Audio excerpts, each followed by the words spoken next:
your first comic of the evening. It's been a pleasure to hang out with you guys. You'll see more of me this evening. But this guy I'm going to bring up is one of my best friends. He got me started in comedy. He's one of the most awesome local comics around here. And he's the other half of what we do, this Wolfdog thing. We travel all over the place. He's also open. I hate to sound like a broken record, but he's also open for Josh Alton, open for Bill Blank, open for Tim Cowan on the Bob and Tom Show. He was on the cover of the Globe as well, and on the radio. Everything I've got to do, he's got to do, and I owe him that. He's a super funny guy. A lot of you guys know him. For those of you that don't, I think you're going to really enjoy him. Ladies and gentlemen, please give a warm Surf District welcome to Mr. Jake Peterson.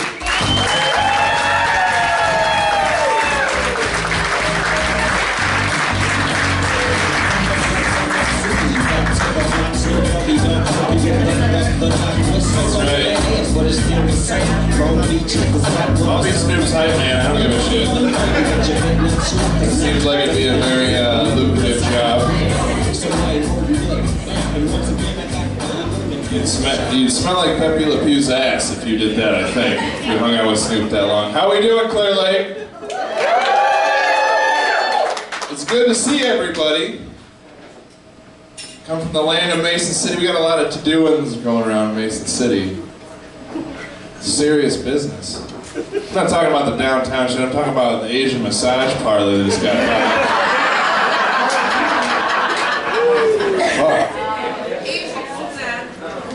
It was Asian Tuina, and let's face it, you could drive by and smell the Tuina. And Taco John's was just 2 blocks down the road, and you're out smelling those Olays and shit. This lady that got busted already in Fort Madison, Iowa, doing the same shit. So she was doing massages on the lamb. Undercover police officer, I read this in a story, Fort Madison, Iowa, undercover police officer busted her. Can you imagine that? Going in there, and you're like, before you go in there, you're like, this lady's gonna look like that lady from Happy Gilmore, I just know it. You know what breakfast?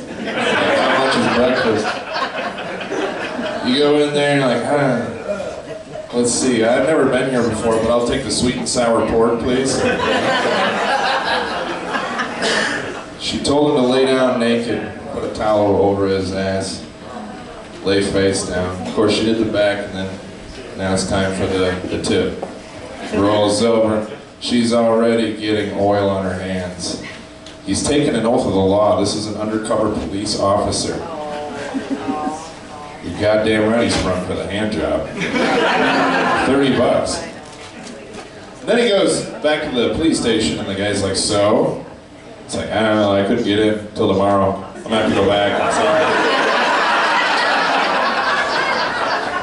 They got a punch card, and if you use that, I think you get right to the front of the line. I think we should just use that from now on. I'm gonna have to go back for more evidence. We're gonna need a team. It is crazy. I'm glad to be here. My wife is here. Just came in hot. She was at a PTO carnival painting little kids' faces. Now she gets to come and hear curse words. I love cursing on stage. I fucking love it. I'll say anything. And all curse words to me are alluring, but my favorite is cocksucker. And like road rage will tell you that cocksucker is a bad term. I've heard somebody in the room say the word cocksucker about 10,000 times in my life. Negative connotation, but to me, there's nothing negative about it. My wife is a terrific cocksucker. I mean, I do laundry for that. We have an 8-year-old daughter. I'll put it to you like that. We have an 8-year-old daughter, and I do the fucking laundry. And not just leave them in baskets so dog hair can get all over them. No, no, no, no, no. I put them away. You ever put a basket of leggings away? Have you? It's like pouring a bowl of grape nuts and deciding you don't want them, and then just putting them back in one by one. Takes about as long. Very happy to be here. We're gonna be in Myrtle, Minnesota in a couple weeks, guys. Ooh, shit! Ooh, shit! Oh. reputation precedes it. We don't go to the where you guys are talking about. We don't go in there. Like I said, because my wife's here. But we like, last time we did a comedy show there, we watched them go into work. We're like, these girls are going into work, they got the flash dance sweats on, they got the duffel bag, their laundry basket for the ones, you know, going into work. Those girls, man, they got it rough too, because if you were in a big city, you're stripping for strangers. You're stripping for birthday parties, guys that come in on the weekends. You're stripping for all sorts of different people. In a small town strip club, you're stripping for neighbors, friends, and family. It's like, hi, Carl. How was your mom's surgery?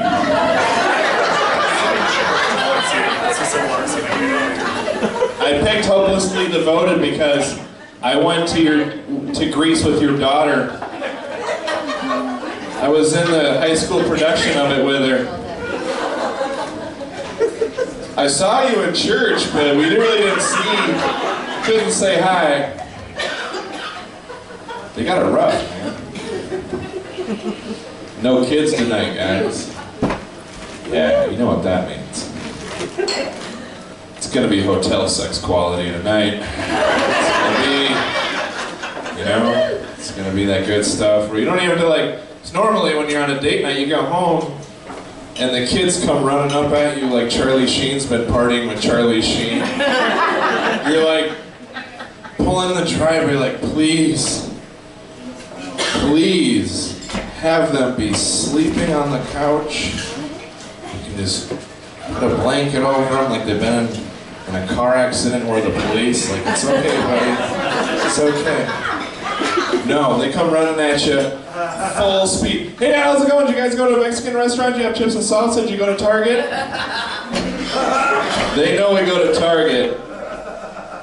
They know we go to Target for one reason, because I always take my wife to Target on date nights. Target has the dollar spot, guys. My wife loves the dollar spot. I can't find her G spot, but I know where the dollar spot is.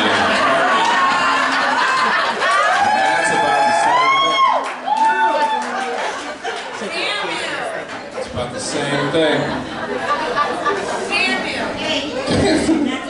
I'll take that. I'll take that.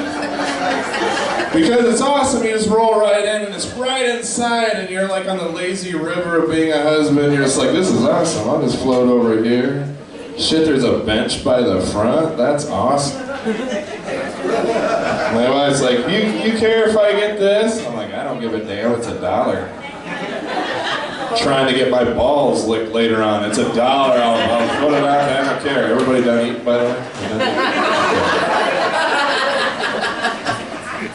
So the kids are all hopped up on sugar, you're trying to get them to bed.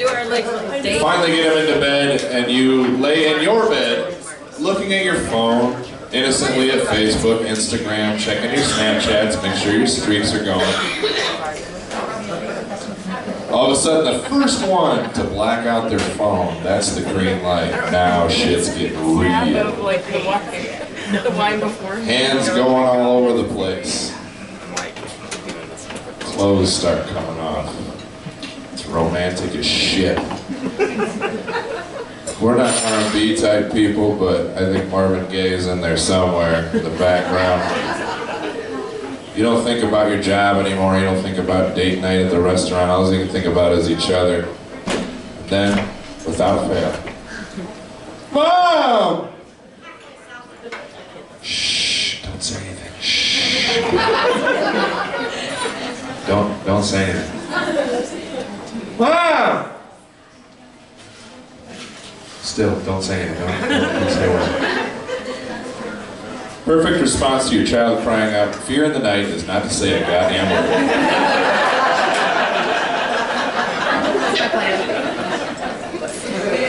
Because on their end, they're like, Mom! Oh, nobody's home? I feel safe. I'll just go right to sleep.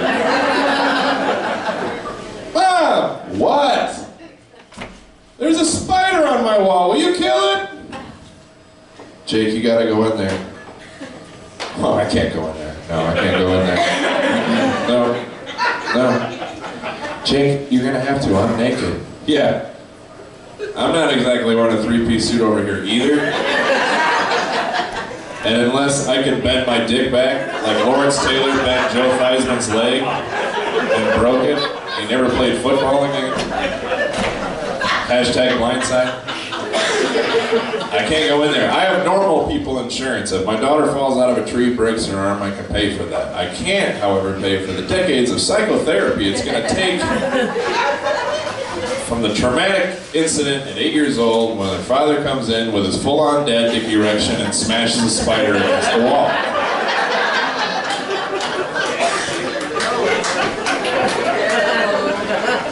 Hey, princess, seems to be the problem. Meanwhile, my dick comes around the corner like the movie poster to Sausage Party. What seems to be the problem? Oh, hold on. So she goes in, consoles. Now, I have a dilemma because I'm 39 and I have an erection and I'm not 22, so I can't just deflate, inflate, deflate, inflate. I can't do that anymore. So, I've studied a lot of pornography in my day, and I know that porn actors use, male porn actors use fluffers. It's termed fluffing. So when you're not in the middle of a movie set, to stay erect, there's a guy just doing this the whole time.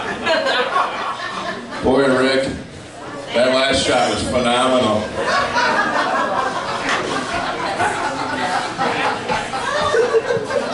Catering should be here any minute. I don't know what's taking so long. Oh shit, my coffee mug. Let me move this. It's not that I don't trust you, but just saying.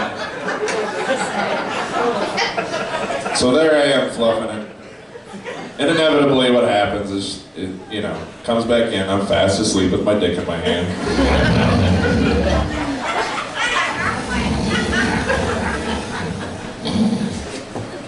And you know how it is when, your dick's like, oh, I got the night off, cool. The dick's like escaping my grasp like a teenager breaking out of the house.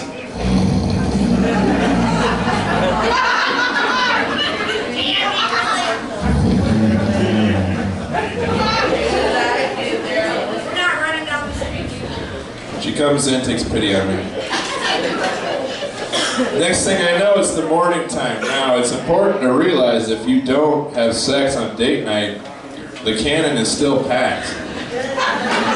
And in this day and age, we're having discussions about gun control. One thing I'll tell each and every one of you people is you cannot go out into public with a packed cannon. You just can't. It's got a fire. I roll over. My beautiful wife is laying beside me. I roll over. I put my arm around her. And I reach in and I kiss her hair. Because hair is everywhere. I just don't know where else to kiss her hair. And then I do this move that all husbands and boyfriends should know. I apply gentle pressure with my crotch towards her. Just gentle, real subtle. Maybe I adjust the leg and I get in there more, push. And if there is the least amount of resistance or the pushback, it's a green fucking light. Any morning sex people in the house tonight? Fucking right. I love it too because it's like, oh, I'm going to breathe out of the corner of my mouth. I'm going to look this way. You're going to look at the unfortunate pictures of our children that we haven't replaced. You breathe out of the corner of your mouth that way. Damn. But one thing that my wife loves about me, and like I said, I'm 39, is that I grew up in the Nintendo generation. The original Nintendo. You already know what I'm talking about. Original. Remember how hard those things were to start? Like if you broke into somebody's house, if you could start your Nintendo, it's like solving a Rubik's Cube. Them things were temperamental. Does anybody have a Nintendo? The original Nintendo in the audience. Yeah. There's a few of you. One thing that my wife loves about me is, like I said, I grew up with a Nintendo. And I never knew what skills I learned from playing the Nintendo until I became an adult. Starting a Nintendo is exactly like going down on a woman. I shit you not. And I can start my wife's Nintendo any night of the week. It's duck hunt, any night of the week. I come home and it's like, duck hunt? She's like, yeah, get your orange gun, let's go. And it's like putting the gun right against the screen, man. I got my technique down and everything. It's just like I'm 8 years old. I enter the room and I can hear the Mario thing. Da-na-na-na-na-na. Da-na-na-na-na-na. And I spring right into action. It's like starting the Nintendo. First thing I do, just like the original NES, is you open the flap and you go.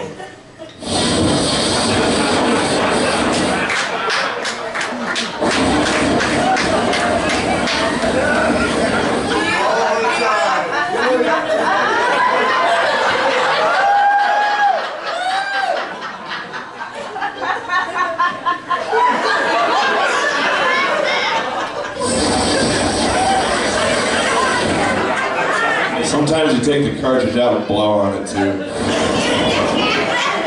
Then when you go to put it back in, it just barely fits. You gotta wiggle it a little bit. Come on, it's for show. Now, at this point, you can start the Nintendo. I like fucking with the reset button with my pinky. Oh man, I go that extra mile. Clear Lake.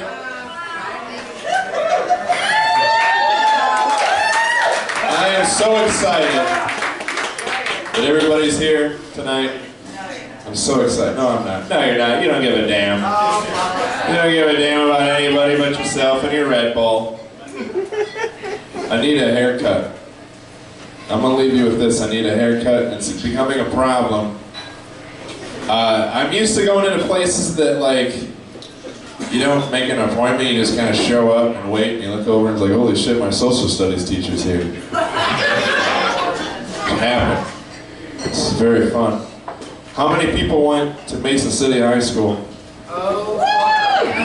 There was a teacher at Mason City High School that came into Great Clips one day, and I wasn't a big particular fan of his, and he sits down, and he didn't check in. Did I tell him? Oh no. So he sat there not checked in, watching person after person after person go up, and he's getting visibly like, what's going on in here? If I said his name, I bet I could make Grant piss his pants, because I know Grant would remember him. But I hate going into these Great Clips and cost cutters types places because, you know, they always talk to you, and I feel sorry for them because I wish you could just tell them, hey, look, don't say a word, just cut my hair, this is how I want it.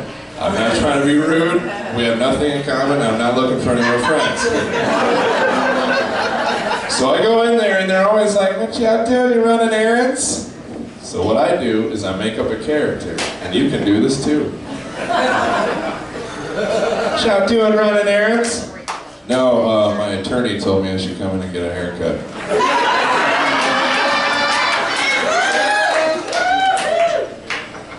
You're an attorney? Yeah, I guess my trial's gonna be on TV, so they told me I should go.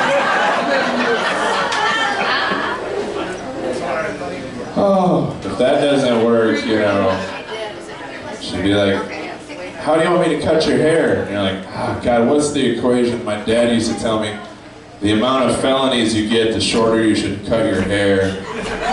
So do you have a straight razor back there? And then if they still fuck with you, then you're just like, hey, if this thing on my ankle starts beeping, I gotta get the hell out of here. So I had to pick this place because we're not near school, are we? Clear Lake, thank you very much. My name is Jake Peterson.